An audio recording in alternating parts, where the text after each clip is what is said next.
Hi students, good morning. Myself Bipin Reshamwala. Today in this video we are going to see regarding in-text and exercise question answers of chapter number 4, that is carbon and its compound. Majority question answers जो रहेंगे यहाँ पे तो वो verbally मैं आपको पढ़ के बता दूंगा और कुछ कुछ प्रैक्टिकल यानी कि डॉट स्ट्रक्चर वगैरह जो रहेंगे तो वो मैं आपको यहाँ पे करके दिखा दूंगा। ठीक है, तो without wasting any time let's proceed. आपके पास टेक्स्ट बुक होगी और उसमें इंटरनल क्वेश्चन आंसर्स होंगे ही, तो क्वेश्चंस वगैरह मैं आपको इसका बाद में पीडीएफ भेज दूंगा। ठीक है, first one in text question answer से शुरू कर रहा हूं। पहले what would be the electron dot structure of carbon dioxide with which has the molecular formula of CO2। देखो CO2 डॉट स्ट्रक्चर करने के लिए सबसे पहले आपको इलेक्ट्रॉनिक कॉन्फ़िगरेशन जानना बहुत जरूरी है। तो कार्बन है 6 2 4 is the electronic configuration and oxygen जो है वो नंबर 8 है 2 6। Now you can see here oxygen को 2 चाहिए, कार्बन को 4 चाहिए, but both of them will share their electrons. तो CO2 यहाँ 2 ऑक्सीजन 1 कार्बन को साथ शेयर करेंगे, तो कार्बन के मैं 4 यहाँ लिख देता हूँ। जो आउटर मोस्ट में 4 इलेक्ट्रॉन है ना, वो मैंने यहाँ ड्रॉ कर दिया। अब आप सोचोगे कि सर हमेशा तो एक ऊपर एक इधर एक इधर एक इधर करते हो, यहाँ पे आजू बाजू में 2 2 क्यों कर दिए? 2 2 इसीलिए किए हैं क्योंकि यहाँ पे ऑक्सीजन यहाँ पे 2 2 इलेक्ट्रॉन शेयर करने वाला है, इसीलिए। ठीक है, तो ऑक्सीजन मैं यहाँ पे अगर ड्रॉ करूँ, ये ऑक्सीजन के 6 और इस वाले ऑक्सीजन के आउटर मोस्ट के 6 इलेक्ट्रॉन्स। ठीक है, तो जो आउटर मोस्ट इलेक्ट्रॉन्स होते हैं वो हमको अरेंज करने हैं और बाजू वाले एलिमेंट से किस तरह से कंबाइन करेगा वो थोड़ा हमको सोचना है, क्योंकि कार्बन यहाँ पे 2 2 इलेक्ट्रॉन शेयर करेगा, इसलिए मैंने कार्बन के जो 4 थे वो ऊपर नीचे आजू बाजू एक एक नहीं रखा, 2 इधर रखे। अब आप देख सकते हो अगर ये ऑक्सीजन की मैं बात करूं, इस तरह से बन गया। ये ऑक्सीजन की बात करूं, इस तरह से बन गया। और ये कार्बन की बात करूं, 2 2 खुद के तो थे और ये 2 2 क्रॉस वाले भी ले लेगा, वो ले लेगा इन द सेंस शेयर करेगा। दस आओ the covalent bond is form between carbon dioxide, इसको लिखेंगे कैसे? तो O double bond C double bond O, इस तरह से बॉन्ड स्ट्रक्चर जो है वो बनाता है। Okay, what would be the electron dot structure of the molecule of sulfur which is made up of 8 sulfur atoms, S8। इसके लिए भी मैंने आपको ड्रॉ करके बताया था। सल्फर का जो स्ट्रक्चर है नंबर 16 है, 286 है, बराबर है। तो 286 यानी कि ये जो है इसका मॉलिक्यूलर फॉर्मूला एसिड है, यानी एक सल्फर दूसरे 7 सल्फर के साथ जुड़ा हुआ है। तो किस तरह से होगा इसका? तो मैंने आपको पहले ही बताया था, इसका ऑक्टागन स्ट्रक्चर आपको बना लेना है।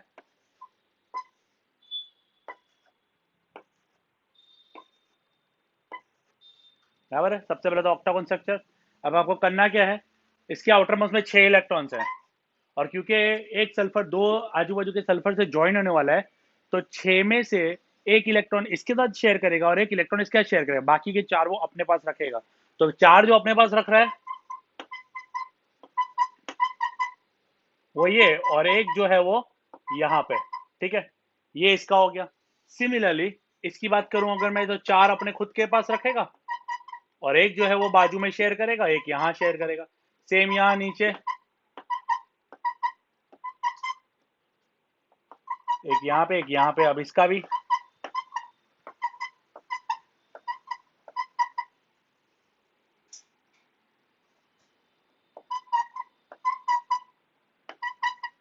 चार अपने पास, एक ये वाला इधर दे रहा है और एक वाला यहाँ दे रहा है, एक ये वाला यहाँ दे रहा है।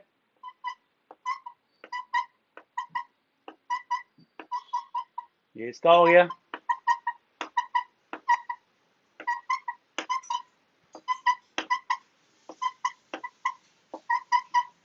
ठीक है, इस तरह से हर एक सल्फर के खुद के पास 4 रखे हुए हैं और जो बचे हुए 2 जो है एक यहाँ पे एक यहाँ पे, इस तरह से करके होता है। तो आप इसको सर्कल बना लो, एक क्लॉकवाइज में शुरू कर दो। तो यहाँ से अगर मैं शुरू करूँ तो 8 हमको लेने हैं।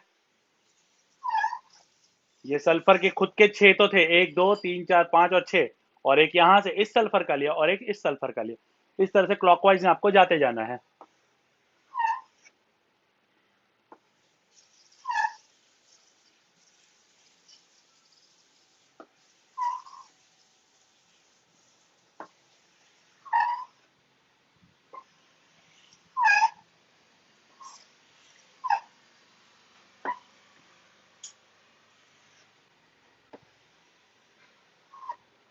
ठीक है, तो इस टाइप का स्ट्रक्चर जो है वो ऑक्टागन का बनता है।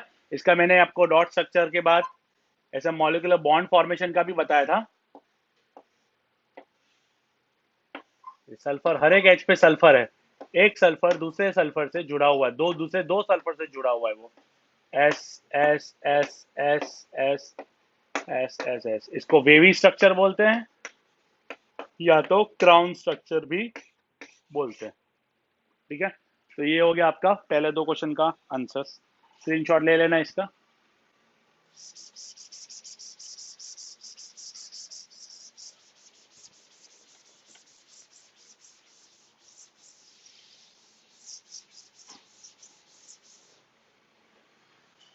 Now, how many structural isomer can you draw for pentane? Pentane के बारे में भी हमने देखा है। पेंटेन, पेंटेन, पेंट यानी कि 5, सी कितने हैं, n इक्वल टू 5 है, और एन यानी कि सिंगल बॉन्ड है, यानी कि फॉर्मूला हमारा क्या लगेगा, CnH2n+2 है, क्योंकि अल्केन सीरीज का मेंबर है। तो C ऑफ 5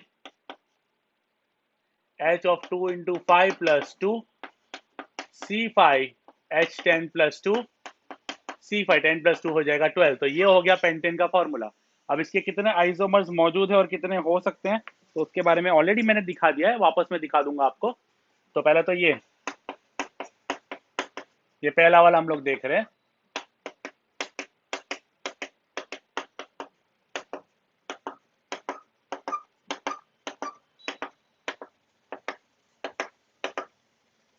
C5H12, अब गिन लो तो 12 हो जाएगा यहाँ पे। ठीक है, ये जो हो गया आपका नॉर्मल पेंटेन।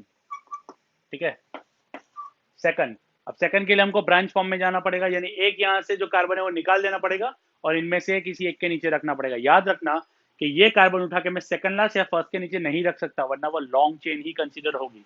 तो मुझे दूसरे तीसरे के नीचे रखना पड़ेगा, तो ऊपर रह जाएंगे सिर्फ 4। अब इसके में अगर मैं नीचे रखूं ऐसा,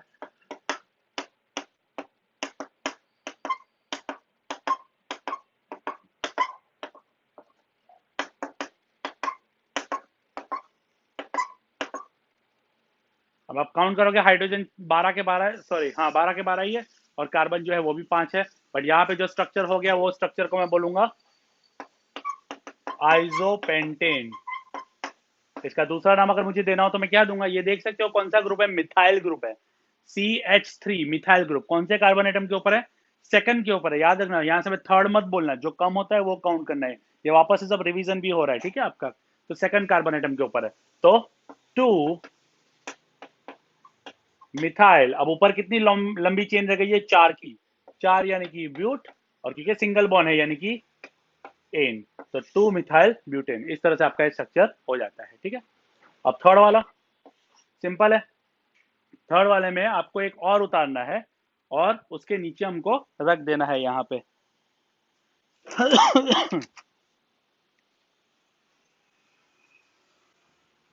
थर्ड जो है उसके बात करता हूँ।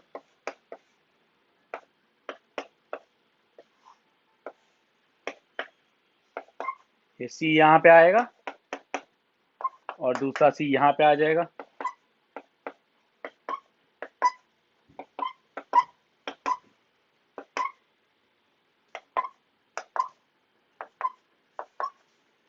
ठीक है, इस तरह से स्ट्रक्चर बनेगा ये। तो ये आपका कौन सा स्ट्रक्चर हो गया यहाँ पे, तो कौन सा हो गया ये 2,2 डाई मिथाइल टीन स्ट्रक्चर। तो ये हो गया आपका नियोपेंटेन, और इसका नाम क्या देंगे, 2,2, क्योंकि सेकंड कार्बन एटम के ऊपर 2 मिथाइल ग्रुप है, 2,2 डाई मिथाइल, और 3 कार्बन है यानी कि प्रोप, और सिंगल बॉन्ड है यानी कि एन, तो 2,2 डाई मिथाइल प्रोपेन। तो इस तरह से आपका जो है वो स्ट्रक्चर बन जाता है। Clear this one. तो ये आपके 3 आइसोमर्स यहाँ पे बनते हैं इस तरह से। क्लियर, तो ये आपका पेंटेन का स्ट्रक्चर हो गया। पेंटेन के 3 आइसोमर होता है, ब्यूटेन के 2 होते हैं, फिर उसके बाद जो अगर हेक्सेन आएगा तो उसके 5 होते हैं, हेप्टेन के 9 होते हैं, ऐसे होते हैं। बट जनरली आपको 6 तक ही याद रखना है, हेक्सेन तक याद रखना है। हेक्सेन का भी मैंने बताया इसके पहले वीडियो में, तो आप लोग देख लेना।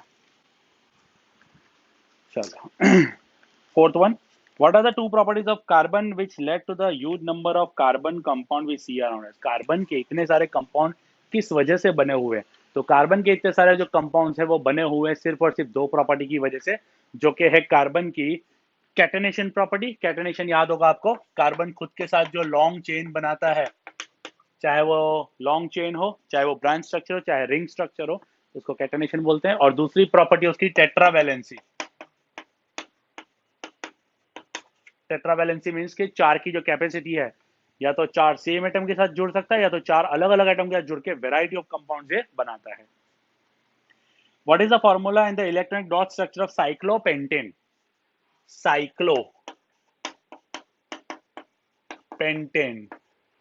अब यहाँ पे और यहाँ पे डिफरेंस है, ये पेंटेन है सिर्फ, पेंटेन का ऐसा स्ट्रेट चेन है, जबकि साइक्लो है। साइक्लो यानी कि जो फर्स्ट वाला है और लास्ट वाला है वो एक दूसरे से जुड़े हुए हैं। अब अगर ये एक दूसरे से जुड़े हुए हैं, फर्स्ट और लास्ट वाला जुड़ा हुआ है, तो एक एक हाइड्रोजन कम हो जाएगा यहाँ पे। यानी इसका जो जनरल फॉर्मूला है ना बच्चों, CNN2N है, CNN2N, और इसका अगर मैं पेंटेन, पेन यानी कि 5 करूंगा, 2 इंटू 5 यानी कि C5H10, इस तरह से होगा। ठीक है, तो साइक्लो, साइक्लो का मतलब हर एक कार्बन एक दूसरे से जुड़ा हुआ है, तो उसको हम लोग ड्रॉ कैसे करेंगे? पेंटेन यानी 5 है, तो मैं ऐसा कर दूंगा इस तरह से। ठीक है, अब यहाँ पे हम लोग बॉन्ड दिखा देते हैं, ये 5 हो गए। अब हाइड्रोजन कितने हैं? 10 है, तो अरेंज कैसे करेंगे? ये एक कार्बन की 2 वैलेंसी तो सेटिस्फाई हो गई, बची 2 वैलेंसी, तो हर एक कार्बन एटम के ऊपर 2 हाइड्रोजन और होंगे। तो उसको मैं दिखाऊंगा कैसे, ऐसा है।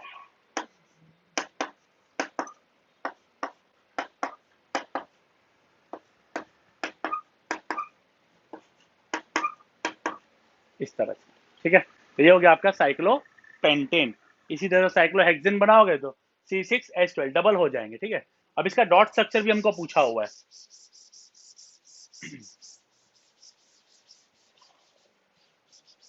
डॉट स्ट्रक्चर पूछा हुआ, तो डॉट स्ट्रक्चर कैसे बनाएंगे हम लोग? सिंपल है, मैंने एक रूल बताया था आपको। रूल क्या, शॉर्टकट बताया था कि जहां पे सिंगल डंडी हो ना, वहां 2 टप्पे क्या कर दो, 2 डॉट्स कर दो, यानी कि उसका मतलब वहां पे 2 इलेक्ट्रॉन शेयर हो रहे हैं। तो मैं इसको वापस ऐसे ही कर दूंगा, हर एक के बीच में यहाँ पे सिंगल सिंगल है, तो मैं 2 टप्पे कर दूंगा बीच में।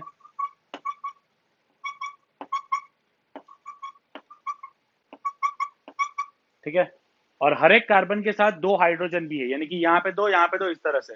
तो ये 2 कार्बन के, जबकि क्रॉस वाला मैं रख रहा हूँ हाइड्रोजन का। समझ में आया सबको? 2 कार्बन के क्रॉस वाला रख रहा हूं मैं हाइड्रोजन का,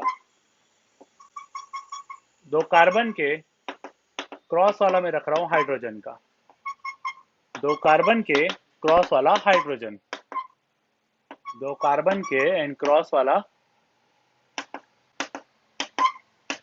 हाइड्रोजन का। ठीक है, ये हो गया डॉट स्ट्रक्चर। अब इसको सर्कल भी तो बनाना पड़ेगा ना। चलो, तो पहले हम लोग हाइड्रोजन की कहानी खत्म करते हैं। ये एक हाइड्रोजन, ये 2 हाइड्रोजन, हाइड्रोजन को 2 ही चाहिए, उसका ऑक्टेट कंप्लीट। सभी में इसी तरह से कर दो, सभी में ऐसा ही सेम, सभी में सेम। एक क्रॉस लेना है, एक डॉट लेना है हाइड्रोजन के लिए। ये हो गया हाइड्रोजन। अब कार्बन का लेते हैं, तो कार्बन के 8 चाहिए, 2 यहाँ पे, 2 यहाँ पे, 2 यहाँ, 2 यहाँ, इसको पूरे को सर्कल बनाओ इस कार्बन के लिए। सिमिलरली यहाँ पे इस तरह से, सिमिलरली इसके लिए, सिमिलरली ये वाले के लिए, और सिमिलरली ये वाले के लिए। ठीक है, तो ये हो गया आपका डॉट स्ट्रक्चर। इसको गोखना नहीं है, ये बन जाएगा, तो ये सिंगल बॉन्ड, तो वहां पे 2 टपके। इसके लिए तुम लोग जरूरी नहीं क्रॉस लोगे, इसके लिए डॉट भी ले सकते हो, कोई दिक्कत नहीं, वो राइट ही गिरेगा। ये मैं इसलिए क्रॉस बता रहा हूँ ताकि आपको पता चले कि क्रॉस वाला मैंने हाइड्रोजन के लिए लिया और डॉट वाला कार्बन के लिए लिया। ठीक है, तो ये हो गया आपका dot structure. Draw the structure of the following compounds. अब यहाँ पे कुछ कंपाउंड दिए, उसके स्ट्रक्चर हमको ड्रॉ करना है, वो स्क्रीनशॉट ले लेने पॉज करके।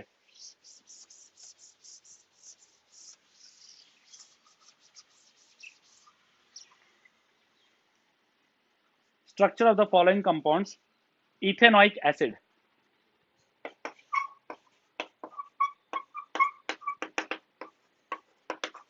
Ethanoic acid, ethanoic acid, ethanoic acid यानी कि एथ यानी 2 कार्बन, ऑइक एसिड, ऑइक यानी कि एक जगह पे OH और यहाँ पे डबल बॉन्ड हो, ये ऑइक एसिड, और बाकी जगह पे क्या आएगा H। सिंपल, ये हो गया आपका ethnic acid. Second, bromopentane.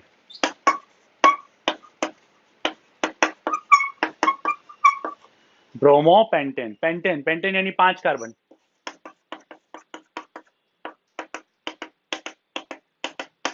Bromo यानी 5 कार्बन, ब्रोमो, ब्रोमो यानी कि बी आर। अब यहाँ पे हमको पोजीशन कुछ बताया नहीं, इसका मतलब हमको पहले कार्बन पे समझना है। तो आप चाहे यहाँ करो चाहे यहाँ करो, कोई दिक्कत नहीं है, हम लोग यहाँ कर देते हैं, ये बी आर में यहाँ लिख देता हूँ, बाकी सब जगह पे क्या आएगा, एच। ये हो गया आपका ब्रोमो पेंटेन, ठीक है, सिंपल। देन ब्यूटेनोन, थर्ड वाला।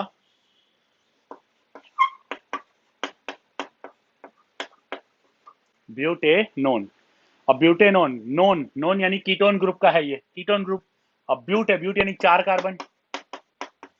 अब यहाँ पे हमको स्पेसिफाई किया नहीं है कौन से कार्बन एटम के ऊपर है, बट ब्यूटेनोन का मतलब यहाँ पे चाहे तुम यहाँ करोगे तो भी सेकंड गिनाया जाएगा, चाहे तुम यहाँ करो तो भी यहाँ से सेकंड होगा, तो कोई दिक्कत नहीं है। यहाँ पे डबल बॉन्ड हो, दैट्स इट। कार्बन के आजू बाजू कार्बन ही होना चाहिए कीटोन ग्रुप में, बाकी सब जगह H.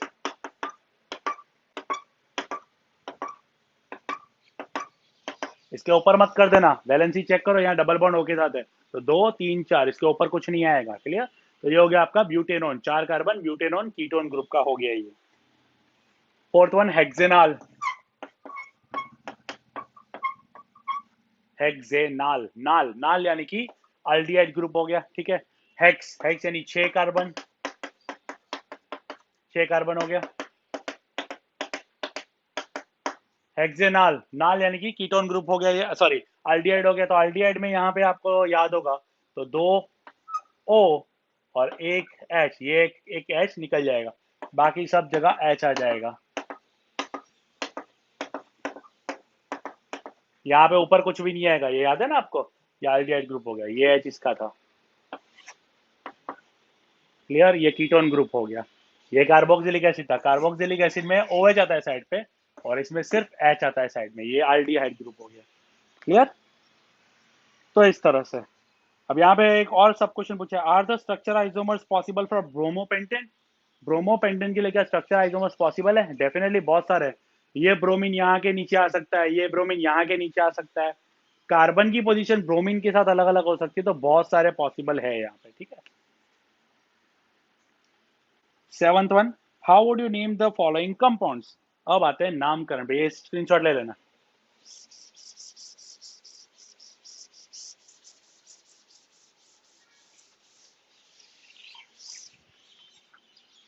How would you name the following compound.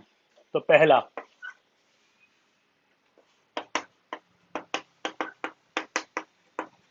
CH3CH2Br। अबे CH3 कोई नया कंपाउंड नहीं है, ये CH3 यानी कैसा हुआ, ये ऐसा हुआ, ये CH2 यानी ऊपर नीचे ऐसा है ये, और ये यहाँ पे Br है, इस तरह से। ये इसमें कंफ्यूज मत हो जाना कि ये कौन सा नया कंपाउंड आया, ये CH3CH2। अगर यहाँ पे सिंगल बॉन्ड नहीं भी होता ना तो सिंगल बॉन्ड समझना है, डबल बॉन्ड होगा तो डबल बॉन्ड किया होगा, अगर डबल बॉन्ड नहीं है यानी कि वहां पे सिंगल बॉन्ड है, ठीक है। तो ये ऐसा है, CH3 यानी इस तरह से स्ट्रक्चर है, दिमाग में रखना है इसको। चलो तो नाम क्या देंगे, सबसे पहले तो 2 कार्बन एटम, 2 कार्बन यानी कि एथ, सिंगल बॉन्ड है यानी कि एन, और ब्रोमीन है यानी कि ब्रोमो, ब्रोमो इथेन, ठीक है, ब्रोमो इथेन। ब्रोमीन जो है वो सफिक्स है, इसलिए उसको पहले लगाया जाता है, फंक्शनल ग्रुप होता तो वो पीछे लगता है। चलो सेकंड वन,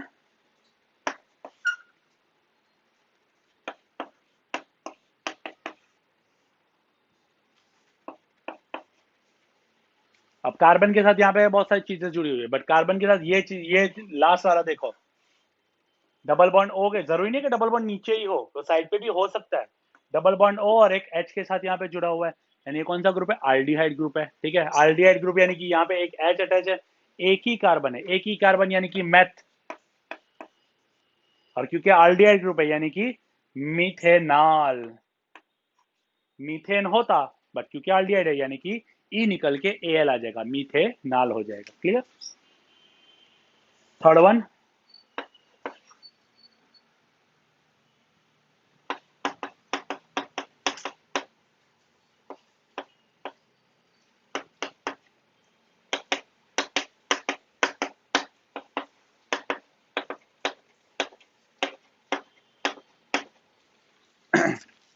ये कंपाउंड दिया हुआ है, ये ट्रिपल बॉन्ड है, कार्बन गिनो 1 2 3 4 5 6, 6 कार्बन यानी कि हेक्स, और पहले कार्बन एटम के ऊपर ही है। अब जब पहले के ऊपर है तो लिखने की जरूरत नहीं है, पहले के ऊपर है यानी कि हेक्स, और ट्रिपल बॉन्ड है यानी कि YNE।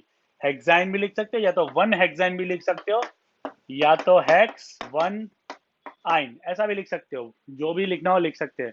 पहले कार्बन एटम के ऊपर इसलिए लिखने की जरूरत नहीं है ऐसा, ठीक है। चलो 8th 1, why is the conversion of ethanol to ethanoic acid and oxidation reaction.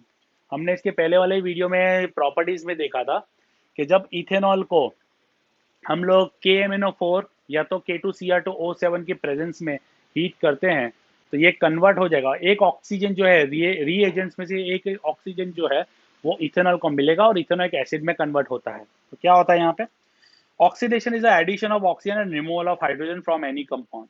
During the conversion of ethanol to ethanoic acid we usually removing 2 hydrogens and adding 1 oxygen to ethanol, so it is an oxidation reaction। तो ये oxidation reaction क्यों है, क्योंकि जब हम ethanol को heat करते हैं तो यहाँ पे हाइड्रोजन निकाल लेते हैं और ऑक्सीजन ऐड करते हैं, simple. 9th 1 very important, a mixture of oxygen and ethyne, ethyne, oxygen and ethyne, ethyne is use for welding. Welding जो होता है लोहे को जोड़ते हैं ना, तो उसमें आपने देखा होगा 2 बॉटल्स में से 2 गैस आते हैं और जलाते हैं, फिर वो फ्लेम निकलती है। Can you tell why the mixture of ethyne and air is not use. अब आप सोचेंगे सर एयर और ऑक्सीजन तो एक ही है ना, एयर में दूसरे सारे भी बहुत सारे गैसेज होते हैं, कार्बन डाइऑक्साइड होता है, आर्गन होता है, हीलियम होता है, हाइड्रोजन होता है, बहुत सारे गैसेज होते हैं, बट ऑक्सीजन यानी सिर्फ ऑक्सीजन, कंप्लीट ऑक्सीजन। तो अब ये कॉमन सेंस लगाओ, कंबशन जब प्योर ऑक्सीजन होगा उसके प्रेजेंस में होगा, यानी कि जब प्योर ऑक्सीजन मिलेगा तो कंबशन कंप्लीट होगा, और जब कंप्लीट कंबशन होगा तो हीट ज्यादा जनरेट होगी, और हीट ज्यादा जनरेट होगी तो वेल्डिंग अच्छे से होगा। सो यहाँ पे ऐसा होगा कि जब ऑक्सीजन सप्लाई फुल होगी तो डेफिनेटली वहां पे कंप्लीट कंबशन होगा। सो हाउ इथाइन, यहाँ पे इथाइन जो है CH triple bond CH when reacted with oxygen it forms CO2 plus H2O plus heat plus light, ठीक है। तो इसका अगर आपको बैलेंसिंग में दिखा दो तो 2 आएगा यहाँ पे, 5 4 एंड 2, तो इस तरह से आपका बैलेंसिंग हो जाएगा। How would you distinguish experimentally between alcohol and carboxylic acid, question number 10। Carboxylic acid और अल्कोहल के बीच में आप डिस्टिंग्विश कैसे करोगे, सिंपल है, अल्कोहल अल्कली के साथ रिएक्ट नहीं करता, जबकि कार्बोक्सिलिक एसिड करता है, हमने रिएक्शन प्रॉपर्टीज में देखा हुआ है। NaOH के साथ कार्बोक्सिलिक एसिड फॉर्म करके सोडियम एसिडेट बनाता है, जबकि अल्कोहल रिएक्ट ही नहीं करेगा। सिमिलरली कार्बोनेट्स एंड बाइकार्बोनेट्स के साथ जो है वो रिएक्ट करेगा कार्बोक्सिलिक एसिड, जबकि अल्कोहल इसमें भी रिएक्ट नहीं करेगा। तो कार्बोनेट्स के साथ जब कार्बोक्सिलिक एसिड रिएक्ट करता है तो carbon dioxide and water form होता है, हमने ये केमिकल प्रॉपर्टीज में देखा हुआ है, ठीक है। What are oxidizing agents? Simple. Substances that are capable of providing oxygen to other substances are called oxidizing agent. Alkaline potassium permanganate KMnO4 or acidified potassium dichromate, that is K2Cr2O7, act as an oxidizing agent in oxidizing alcohol into acids. तो हमने alcohol जब carboxylic acid में convert होते हैं तो हमने ये 2 reagents देखे थे, KMnO4 and K2Cr2O7, potassium permanganate and potassium dichromate. तो ये जो कंपाउंड्स है वो अपना ऑक्सीजन ऐड करवाते हैं अल्कोहल्स में, ताकि वो पहले aldehyde and then carboxylic acid में कन्वर्ट हो। Would you able to check if the water is hard using detergent. अब मैं आपको एक यहाँ पे चीज बताऊं वाटर के बारे में, वाटर 2 तरह के होते हैं,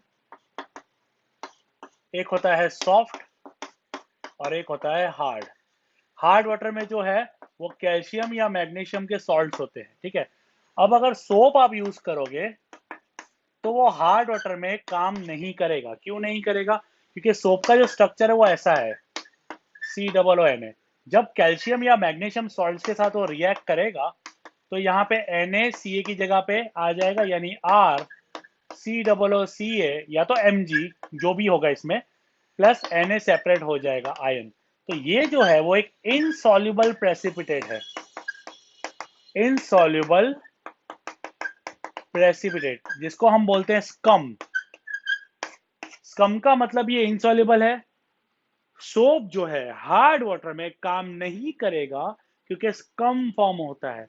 इनसॉल्युबल पार्टिकल्स फॉर्म हो जाते हैं, जिसकी वजह से क्लिनजिंग एक्शन, कपड़े धोने की प्रोसीजर अच्छे से होगी नहीं, वो डर्ट अच्छे से निकल नहीं पाएगा। क्यों नहीं निकल पाएगा? क्योंकि मिसेल फॉर्मेशन अच्छे से हो पाएगी नहीं, इस वजह से। ठीक है, तो हार्ड वाटर में सोप काम नहीं करता, जबकि डिटर्जेंट जो है ना, डिटर्जेंट हार्ड में और सॉफ्ट में दोनों में ही काम करता है, क्योंकि डिटर्जेंट इनके साथ आराम से बॉन्ड फॉर्मेशन बना लेता है। Clear? People use a variety of method to wash clothes. कई तरह की मेथड यूज करते हैं कपड़े धोने के लिए। तो कपड़े धोने के लिए लोग घिसते हैं उसको, धोखे से मारते हैं, वॉशिंग मशीन में घुमाते हैं। तो ऐसा क्यों करना पड़ता है? जब मिसेल फॉर्मेशन होती है, हमने देखा था मिसेल फॉर्मेशन,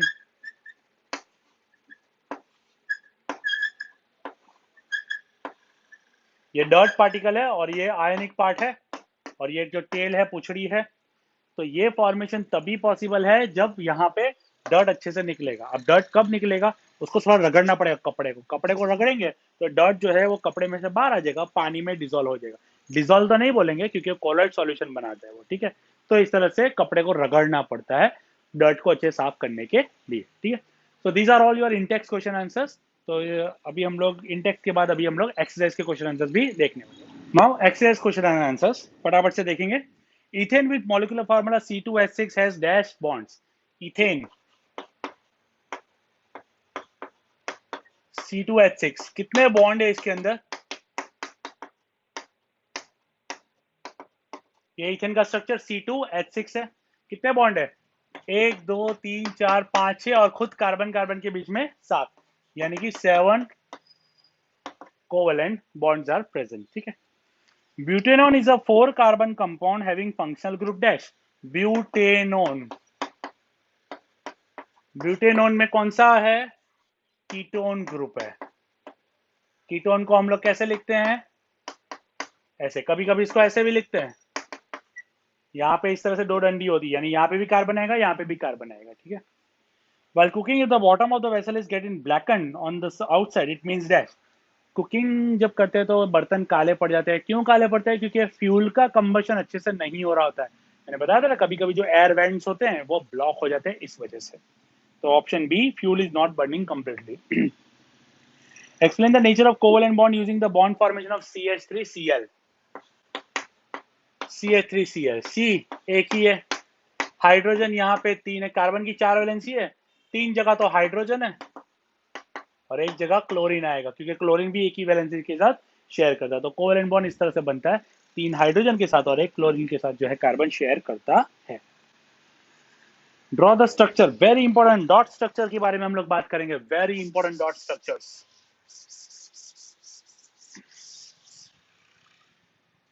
सबसे पहले हम लोग यहाँ पे बात करेंगे इथेनॉइक एसिड।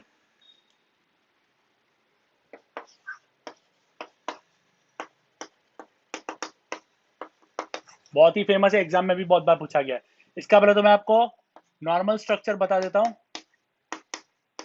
अब तक आपको ये याद हो चुका होगा। ठीक है, अब इसमें भी इसको मुझे सेपरेट करना पड़ेगा, क्योंकि डॉट बताना है ना, तो 2 एलिमेंट के बीच में भी बताने पड़ेंगे। तो इसके और इसके बीच में सिंगल बॉन्ड ही है, क्योंकि ऑक्सीजन अपनी एक वैलेंसी H के शेयर कर रहा है और एक कार्बन के साथ शेयर कर रहा है। अब सिंपल मैं आपको एक शॉर्टकट बता देता हूँ। जहां पे भी सिंगल दिख रहा है ना लाइन, वहां पे आपको 2 डब्बे करने, 2 डॉट करने हैं, और जहां पे डबल दिख रहा है वहां पे 4 डॉट करने हैं, और उसके अलग है का ऑक्सीजन के। तो चलो पहले तो मैं ये ड्रॉ करता हूँ, COH, नीचे यहाँ पे OH H H। ठीक है, ये जो मैंने एलिमेंट्स है वो मैंने रख दी। अब यहाँ पे डॉट बताना है आपको। Single bond 2 dot, single bond 2 dot, 2 dot, 2 2 2, but यहाँ पे 4, क्योंकि डबल बॉन्ड है ना। अब चलो कार्बन के लिए तो हो गया, कार्बन हो गया, हाइड्रोजन हाइड्रोजन हाइड्रोजन, बट यहाँ ऑक्सीजन की बात करो। ऑक्सीजन के आउटर मोस्ट में 6 इलेक्ट्रॉन होते हैं, 2 तो मैंने यहाँ रख दिए, 4 बाकी है ना, तो वो 4 मुझे साइड पे ड्रॉ करने पड़ेंगे। 6 इलेक्ट्रॉन होता है ना आउटर में। सिमिलरली यहाँ पे एक यहाँ पे किया, एक यहाँ पे किया, याद रखना ये 2 में से एक तो बाजू वाले का है, एक खुद का है। तो एक यहाँ पे, एक यहाँ पे, बचे 4 यहाँ पे और यहाँ पे। ठीक है, चलो अब सर्कल बना देते हैं।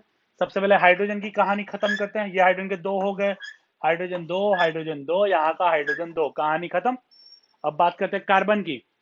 ये कार्बन के 8 आउटरमोस्ट के, ये कार्बन के नीचे के 4, साइड के 2 2 हो गए।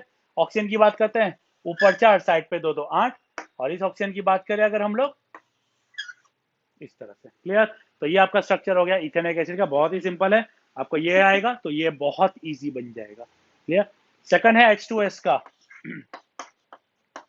H2S सल्फर की वैलेंसी 286 है, दो उसको चाहिए, अगेन दो चाहिए, यानी कि एक एक हाइड्रोजन के साथ वो शेयर करेगा, फॉर्मूला से ही पता चलता है।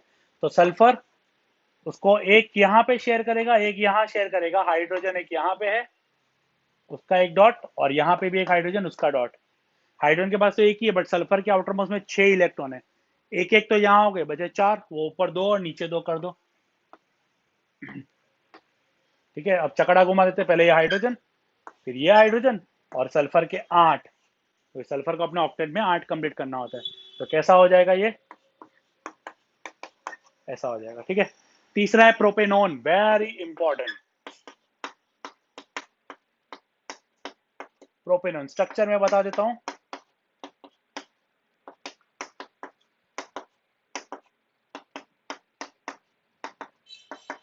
प्रोप मीन्स 3 कार्बन, नॉन यानी कीटोन ग्रुप, और कंपलसरी कीटोन को बीच में ही कहीं पे आना है, यानी ये 2 कार्बन के बीच में ये डबल बॉन्ड ओ के साथ आने वाला है।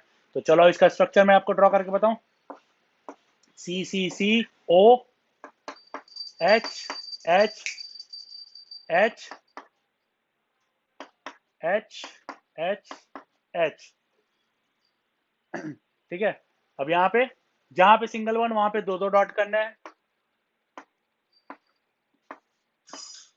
यहाँ पे 2 डॉट, 2 2 2 2, और ऑक्सीजन के साथ यहाँ पे डबल बॉन्ड है, इससे 4 डॉट आएंगे।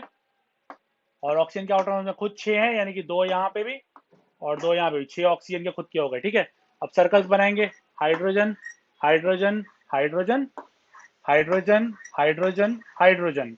ऑक्सीजन के ये 8, इस कार्बन की बात करूं तो ये 8, इस कार्बन की बात करूं तो ये 8, इस कार्बन की बात करूं तो ये 8 हो गए। तो ये आपका प्रोपेनॉन का स्ट्रक्चर हो गया, clear this one. And fourth one है F2।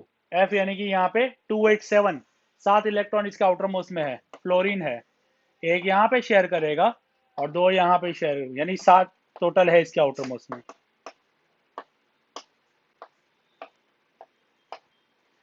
ये 8, एक इलेक्ट्रॉन इससे शेयर कर रहा है और ये भी एक इलेक्ट्रॉन इससे शेयर कर रहा है, हो गया ये। तो F single bond F।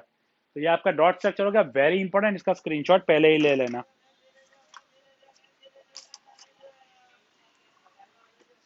What is homologous series, explain with the example. तो ऑलरेडी हम लोगों ने होमोलोगस सीरीज देख ली है।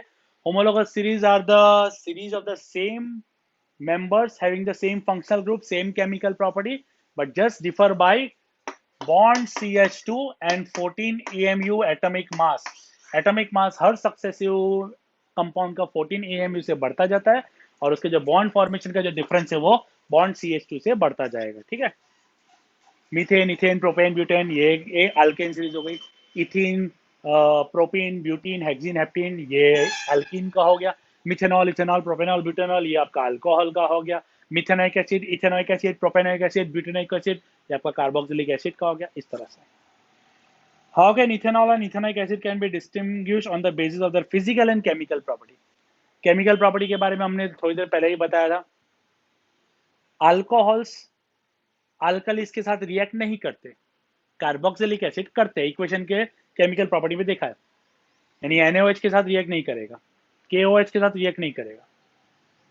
अल्कोहल्स कार्बोनेट्स एंड बाइकार्बोनेट्स के साथ भी रिएक्ट नहीं करते, जबकि कार्बोक्सिलिक एसिड करते हैं, forming carbon dioxide and water. ठीक है, तो ये हो गया chemical property. But physical property, तो फिजिकल प्रॉपर्टी में स्मेल, खुशबू जो होती है, इथेनॉइक एसिड यानी विनेगर जैसा हमने देखा था, एक पंजेंट सी स्मेल होती है, बहुत ही स्ट्रॉन्ग स्मेल होती है, जबकि इथेनॉल की एक फ्रूटी सी स्मेल होती है, अच्छी स्मेल होती है उसकी, स्वीट स्मेल होती है।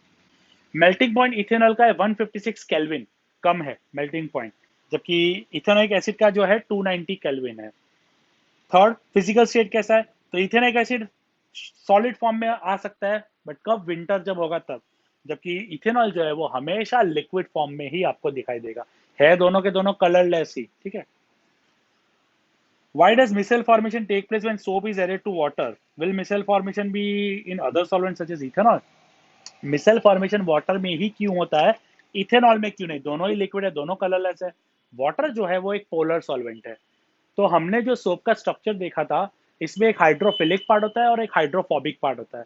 तो हाइड्रोफोबिक जो पार्ट है वो ऑयल में डिपॉजिट होगा, यानी कि नॉन पोलर में डिपॉजिट होगा, जबकि हाइड्रोफिलिक पार्ट जो है वो वाटर में यानी पोलर सॉल्वेंट में डिपॉजिट होगा।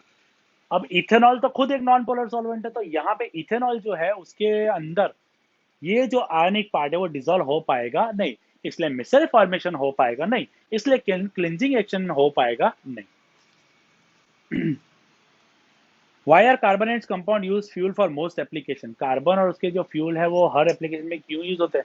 सिंपल है, carbon and its compound burns readily, बहुत ही अच्छे से वो जल जाते हैं without producing with producing much heat and light. और एक बार उसको इग्नाइट कर देंगे, once they are ignited, carbon compound doesn't require again and again igniting, ठीक है, कंटिन्यूस बर्न होते रहते हैं। Explain the formation of scum when hard water is treated with soap. मैंने आपको पहले ही बता दिया किस तरह से हार्ड वाटर के साथ स्कम फॉर्म होता है। तो जैसे कि ये अपना सोप है RCOONA, जब ये मैग्नीशियम सॉल्ट के साथ रिएक्ट करेगा तो RCOOMg बनेगा और Na सेपरेट होगा, जबकि ये जो है वो स्कम है। स्कम यानी कि इनसॉल्युबल प्रेसिपिटेट, ये अच्छे से पानी में बोलते हैं ना गट्ठे बना के रखेगा, जिसकी वजह से क्लिंजिंग एक्शन अच्छे से हो पाएगा नहीं। What change will you observe if you test soap with litmus paper, red या ब्लू? सोप किससे बनता है बच्चों? Fat plus alkali give soap plus glycerol. Glycerol एक अल्कोहल है। ये जो सोप है वो होता है बेसिक इन नेचर, इसका बेसिक इन नेचर होता है। क्यों बेसिक होता है? क्योंकि ये स्ट्रॉन्ग बेस से आया हुआ है, स्ट्रॉन्ग बेस से। ये वीक एसिड से बना हुआ है। Weak acid and strong base से अगर कोई चीज बन रही है तो वो कैसे नेचर की होगी? बेसिक। बेसिक नेचर यानी कि यहाँ पे जो रेड लिटमस है वो ब्लू में कन्वर्ट हो जाएगा, जबकि ब्लू लिटमस है उस पर कोई भी चेंज होगा नहीं। What is hydrogenation and what is the industrial application? Hydrogenation यानी addition reaction। क्या होता है?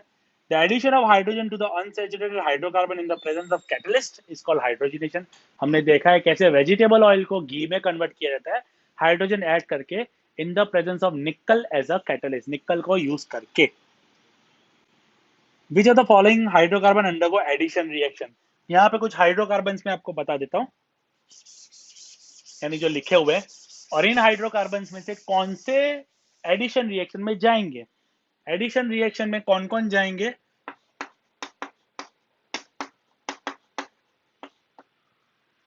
जिनके अंदर डबल या ट्रिपल बॉन्ड होंगे वही जाएंगे। अब ये फॉर्मूला से हमको कैसे पता चलेगा कि डबल बॉन्ड या ट्रिपल बॉन्ड है? सिंपल, कार्बन 2 है, 2 का डबल 4 से अगर 2 ज्यादा है यानी 2 एक्स्ट्रा हाइड्रोजन है, यानी कि ये अल्केन सीरीज है।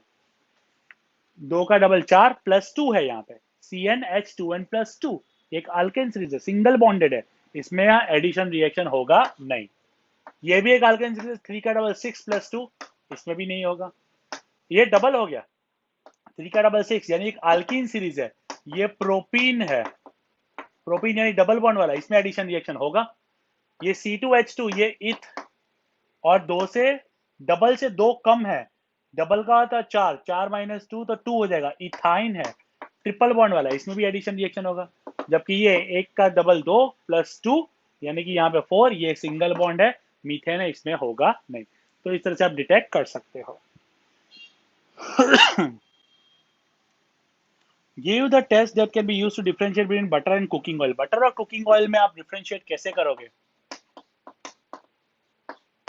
बटर और कुकिंग ऑयल, सिंपल, जब KMnO4 ऐड करेंगे तो कुकिंग ऑयल में पिंक कलर जो है, KMnO4 का जो पिंक कलर है वो डिसअपियर हो जाएगा, यानी कि रिएक्शन होगा, जबकि इसमें पिंक कलर डिसअपियर नहीं होगा। ये एक टेस्ट है बटर और कुकिंग ऑयल को डिटेक्ट करने के लिए।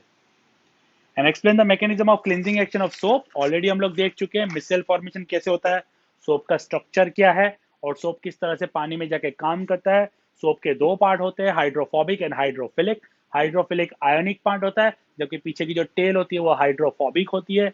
हाइड्रोफोबिक जाके डर्ट से चिपक जाएगा, जबकि हाइड्रोफिलिक जो हेड रीजन है वो पानी में रहेगा। वो डर्ट के पास चिपक के ऐसे मिसल गोल फॉर्मेशन बनाएगा, जिसके बाद वो कपड़े रगड़ने पे पूरा का पूरा जो है वो डर्ट बाहर निकल आएगा कपड़े में से, पानी गंदा हो जाएगा, कपड़ा पूरा साफ हो जाएगा। That is the micelle formation and the cleansing action of soap. ठीक है, तो ये पूरा एक्सरसाइज का हमने देख लिया, इसमें कुछ भी बाकी नहीं है। इंटेक्स एंड एक्सरसाइज दोनों के दोनों हमने देख लिए। कुछ भी डाउट हो तो आप पूछना। ऑफिशियली ये चैप्टर यहाँ पे खत्म होता है।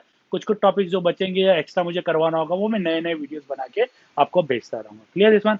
अच्छे से प्रैक्टिस करना, खासकर संस्कार भारती वाले। Okay, thank you very much.